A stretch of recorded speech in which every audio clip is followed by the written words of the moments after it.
Okay, from the beginning, everybody starts somewhere, right? I am just deciding that I am going to start a YouTube channel because I just have a lot of things on my mind and a lot of goals and a lot of things that I've already accomplished and ideas that I have.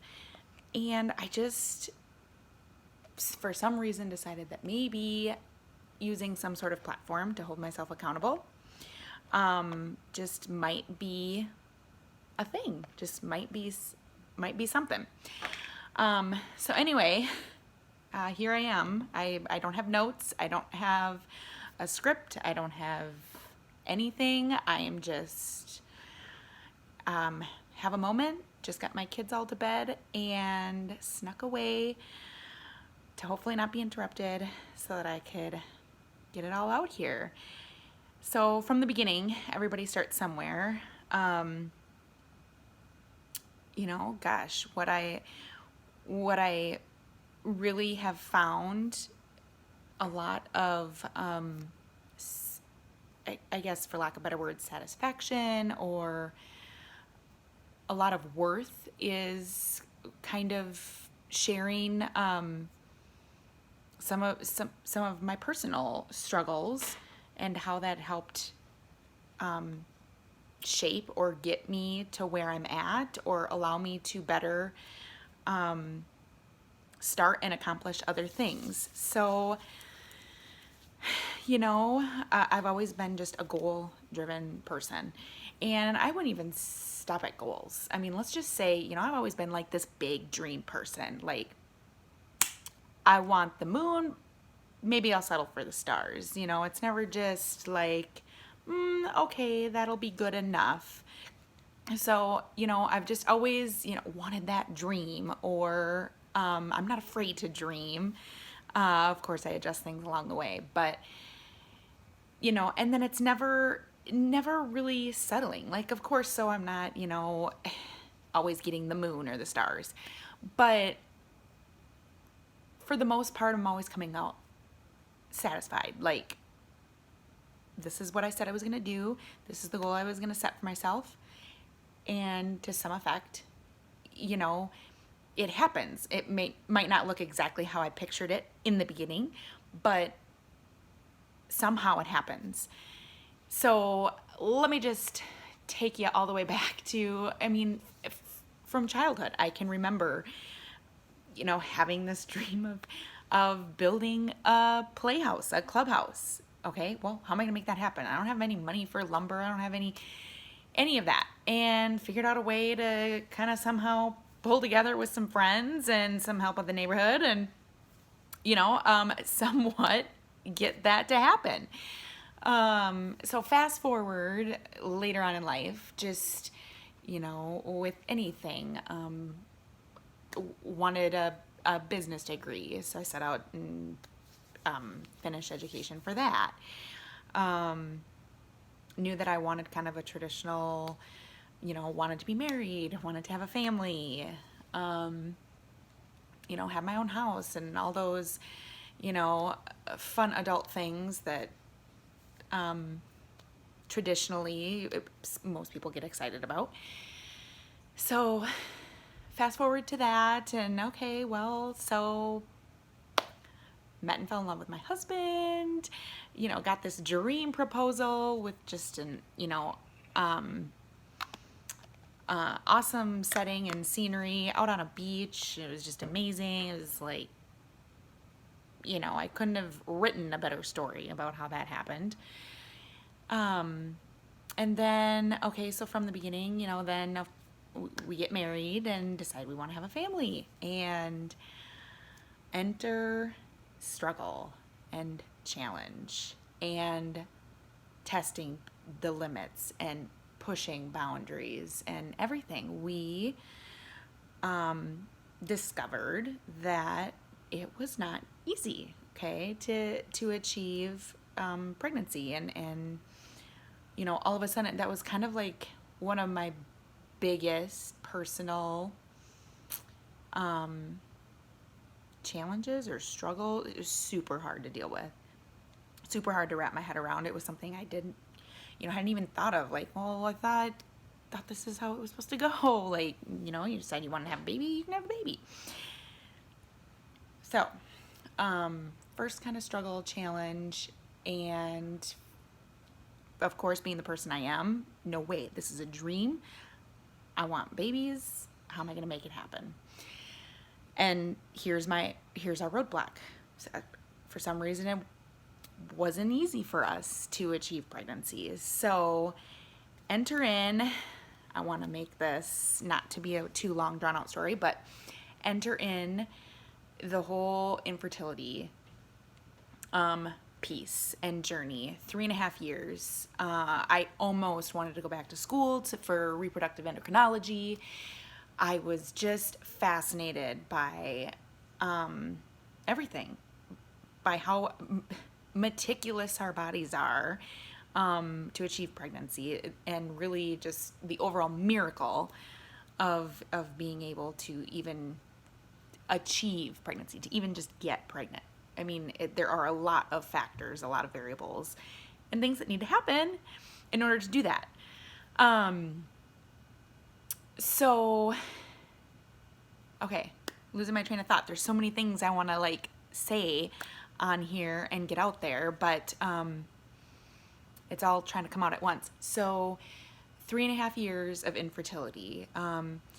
We did the first thing first, just went to family doctor and discussed what was going on. 3 months went by, no pregnancy. Then, definitely didn't lose hope. Still were very confident that it was going to happen. 6 months go by, and just starting to get maybe a little impatient. And then we kind of get after that first year, and it was just like, okay, what else we got to do? I want more answers. So then we got referred, and then kind of started that infertility reproductive medicine process. So enter in taking every single supplement, vitamin that you could think of. And my husband, bless his heart, was totally a champ and on board with it. I mean, I think I had him taking 16 different supplements every day. I mean, what's 5 horse pills and, whatever. I mean, we joked, just crush them all up, put them in a shake and whatnot. But, yeah, we each had our med caddies and sort out all the supplements. We took those daily. There was injections that I took every day. Not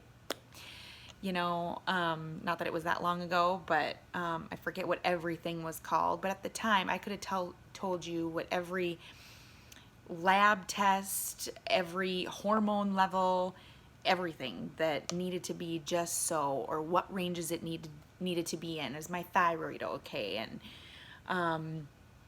maybe I have a clotting disorder. Oh my gosh, there were so many different things, that MTHFR mutation. I mean, you name it. So anyway, fast forward through that whole process, and kind of thinking we were going to pin down the reason why it wasn't happening. And we were told that it was just one part of male factor infertility. I'm going to be kind of a little vague on here, because that's just how I'm going to be. So we thought for sure it was just this one thing. Okay, great. I researched the heck out of that. This is the supplement we're going to take for that. It'll be fine. No problem. Okay. Well, so then after adjusting supplement regimen, still hadn't really changed, still weren't getting pregnant. So then it was told to us, because of this one piece, it's really going to be hard to achieve pregnancy on your own. You can try IUI, but you're really probably going to have to resort to in vitro. And at that point, I was just like, nope, no way. You are kidding me. So then it was, kind of the consideration of other methods, of course, adoption or I think we toyed with or talked about surrogacy just a little bit, but I don't even remember how much we talked about it because I wanted to have the babies. I wanted to have create that life and carry that life. So that was really important to me. That was my dream.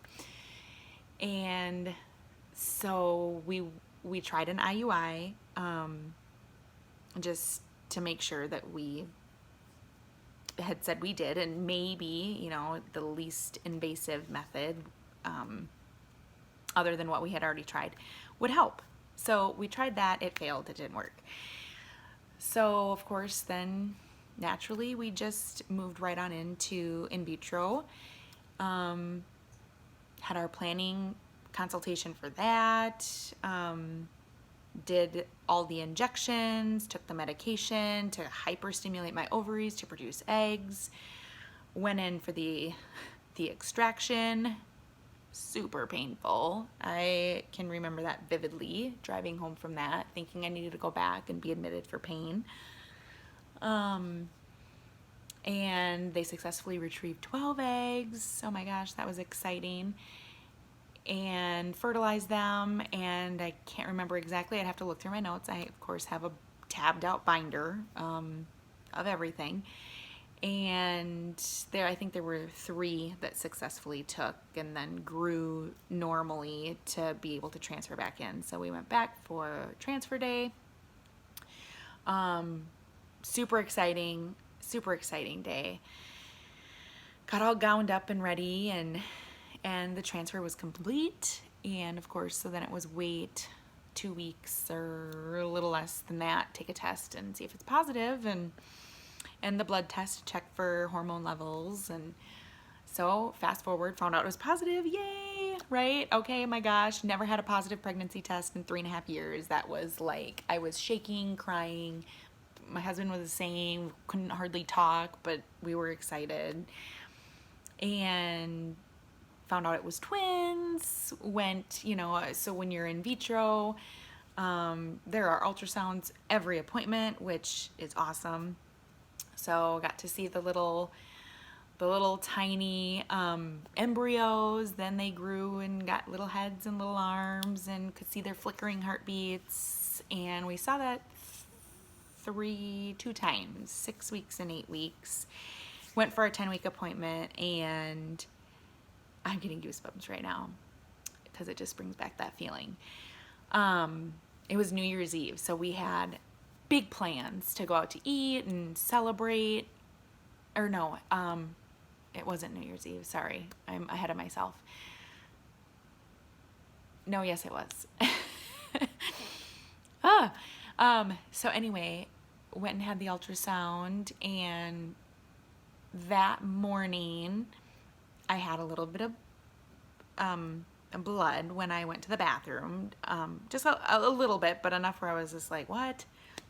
Like, what's this going on? Like, why am I seeing that right now? And thought, well, maybe it's nothing to be worried about. So went in, and of course they asked before they did the ultrasound, any bleeding, any cramping. No cramping, but I did have a little bit of blood. And you could just tell the second the ultrasound started that I feel bad for those technologists. But I think that she knew, that she could tell right away. And I could tell right away when she moved over the babies and you didn't see the flickering heart. And then, when you were told, well, there's no heartbeats. I remember we just looked at each other and just both had the same question on our mind, like, this, you're kidding. Like, did she really say that? This can't be happening. Okay, so obviously that was very traumatic. We were super emotional. We tried to kind of still go out to eat, and it was just, I would never want to go through anything like that again in my life. So anyway, fast forward after that, it was just super hard. 10-week twins, of course, big enough where, or far enough along in the pregnancy where it wasn't just like, okay, well, what are we gonna do? I tried to have expel them at home with some medicine, where basically I didn't know what to expect, and I took the medication. My husband had to go somewhere that night, and I really wish he would have stayed at home.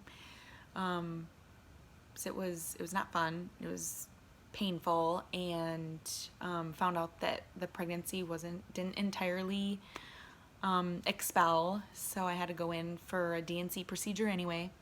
So fast forward, got through all of that, and financially we couldn't do IVF again. That was roughly a $17,000 loan that we had to take out. So just knew we couldn't do that again, but I was just like, this, no way. Okay, so we got pregnant.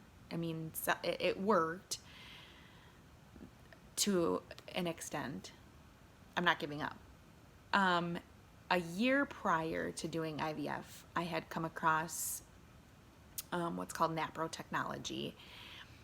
And I don't remember how exactly I stumbled upon it, but I remember reading about it a little bit. And I didn't quite, we had talked about it, but I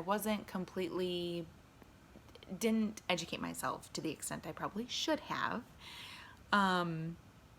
Because it wasn't anything I had ever heard of, come across, anybody had ever said to me. I didn't know anything about it. So kind of dismissed it. And we circled back to it because it was, ultimately should have been our first step, but was our last kind of ditch effort because, we couldn't afford more in vitro sessions. So we thought, why not give it a try? And it was about 5 months after we went to the training session, learned about what it is, worked with a practitioner on what we needed to do. It's basically just all kind of about the charting female indicators, kind of pinpointing what the issue was. And our practitioner, it was basically after 2 months, in that third month, she was able to pinpoint this is what the issue is. And she prescribed some vitamin B12 over the counter and Mucinex, and met with the doctor, NAPRO doctor too, and yep, he agreed, and talked a little bit more about what we needed to do to achieve, and all the hormone levels were good, more lab draws, still more injections. I still had low progesterone levels, so I had IM injections with that the whole time. And then 2 months of vitamin B12 or B6 higher dose, and Mucinex. And all of a sudden, I remember the weekend, we had a wedding that weekend. We went out for a motorcycle ride the next day, and I was late, only, within the day. That next morning, I still hadn't had anything, so I took a test, and it was positive. We achieved pregnancy on our own. 3.5 years of struggle, resorting to reproductive medicine, losing twins, basically thinking that we could not get pregnant on our own, thinking that we couldn't afford to, thinking that I would never get to experience carrying a baby. And we didn't give up and got pregnant. So that first pregnancy was 3 years ago. So our oldest is 3. We have one that'll be 2 in July, and we have a 6-month-old. So it's amazing. So start from the beginning, right? Everybody starts somewhere. Start from the beginning. So just ever since, kind of just that big dream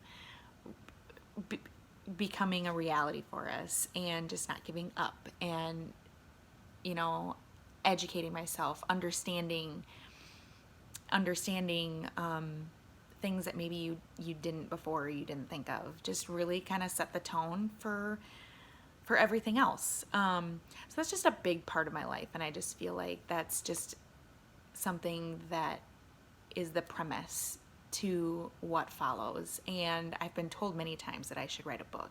And when we started sharing our story, I remember the first time I shared it on social media, the exposure, the attention, the messages to my inbox. So many people that had struggled or were struggling or just needed somebody to share with. It's insane. It's 1 in 8 for infertility and 1 in 4 for miscarriage, and we're both of those statistics, and then have a phenomenal outcome or story from there. So, then after sharing that and realizing how many people it was helping, our practitioner let us know, just that our story was causing waves. And then I kind of started noticing some people that were joining her Facebook page, and I was like, oh my gosh, I just talked to her, or just shared with her, and so I would see that happening, and it just felt really good that, wow, all I did was just kind of share a little bit of my experience, and it helped somebody else. So that was just kind of very fulfilling for me, and it just validated a lot of things for me as well. So then fast forward, so now starting from the beginning, then also professional goals as well, just kind of being at that high level professional place was always something I wanted to, and something I was able to achieve. The pencil skirts, high heels, hop on a plane, loved it. My dream of having kids, and then of course my dream of being a mom and being there for my babies when they need me.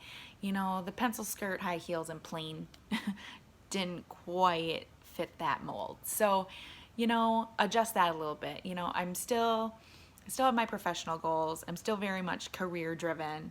I feel like I still have a lot to offer there. I know I still have a lot to offer there. So that's not anything I'm giving up, but it needs to look a little different. It needs to look a little different because my babies are my number one priority. My family is my number one priority. But how do I still make this all fit, right? So as that started to kind of adjust my way of thinking, and then kind of with a little bit of a career change for some other reasons, while I was changing careers, I discovered, and I was not looking for it, but just discovered a great company, and decided to partner up with a friend of mine. And really my initial reaction was just like, oh God, knew she was going to ask me that. But, as I was driving along in my high heels and 6 or 7 months, no, gosh, what was I? August. Yeah, 6 or 7 months pregnant at the time. I was just like, gosh, this is just, I can't keep, life on the road. I can't keep doing this. I need to make a change. It was one of the biggest reasons I needed to make a change. There were some other ones too, but that was one of the biggest reasons that I needed to make the change. And I just thought, you know what? This is a sign. This is a sign. And I like what I see. I like what I hear. I respect this individual that was sharing this opportunity with me. So I was like, you know what? Yep. I remember sitting in my car driving, and I was like, yep, let's do it. Let's do it. All on deck. Why not? Why not? And it's been the best decision ever.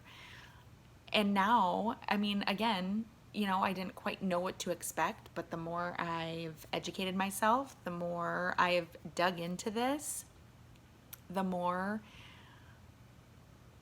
the more excited and happy, and the more I know that I made 100% the best decision. Because already it has brought so many other freedoms and things to our household that I didn't know I needed or didn't know I was looking for. One of the biggest things being just that it's something for me. It's something for me. I get to continue to help people. And it's fun, and I love the reactions. I love the inbox messages of, oh my gosh, you know, I'm so glad you suggested this. This is what it's done for me. I love that. I'm still getting to help. And most recently, I mean, it's always been a dream of mine. I love mentoring. I love seeing somebody succeed or helping them succeed. I just got to do a training for 200 people, and it was the most exhilarating, just most fun. And I got to do it from home while my kiddos were in bed. No need to leave, no need to travel. So I am fulfilling my professional career goals. It's just all happening. And I just really feel like I needed a space, a platform to really continue what I've got going here. And I just feel that this is a way to hold me accountable, and the very specific and perfect piece side of me wanted to research, how do I be successful having a YouTube channel? But you know what? I just decided that after almost a week now of you know, trying to figure it out in my head, or watching YouTube videos on how to be successful, it's just like, you know what, I just need to do it. I just need to start from the beginning. Maybe I'll look back on this video and be like, wow, that's insane. Or maybe I'll look back on this video and be like, that's exactly how I needed to start this puzzle. This is the first piece. This is, you know, or one of the pieces. I just needed to start somewhere. I just needed to push play. I needed to upload the video, and I just need to start. Because this mama's got plans and goals, and I am super excited. Thanks for watching.